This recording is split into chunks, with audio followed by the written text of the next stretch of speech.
We're well aware, at least many of us in the room are, that 60% of our students can't read or write at grade level.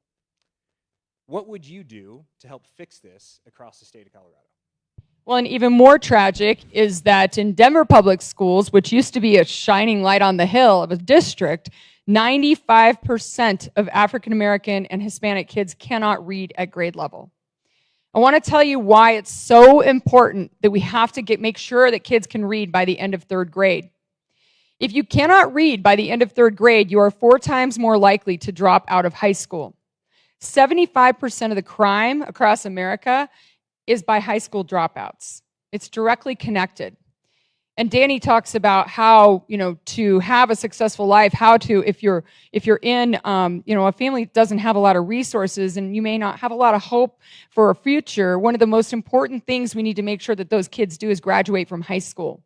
And so our goal, Danny and I have decided one of our big goals is to make sure that every child in Colorado can read by the end of third grade. And right now, we're not even close. 60% generally in Colorado cannot read at grade level, and 70% cannot do math at grade level in Colorado. And as a regent at the University of Colorado, I see that from the higher ed perspective, and it really occurred to me about 2 years in as a regent that what needed to be fixed, the most important thing we needed to do was go back to K through 12 and make sure our kids could read, write, and math, and do math at efficiency. And that would help us in higher education graduate them on time, make it less expensive to go to college if they wanted to.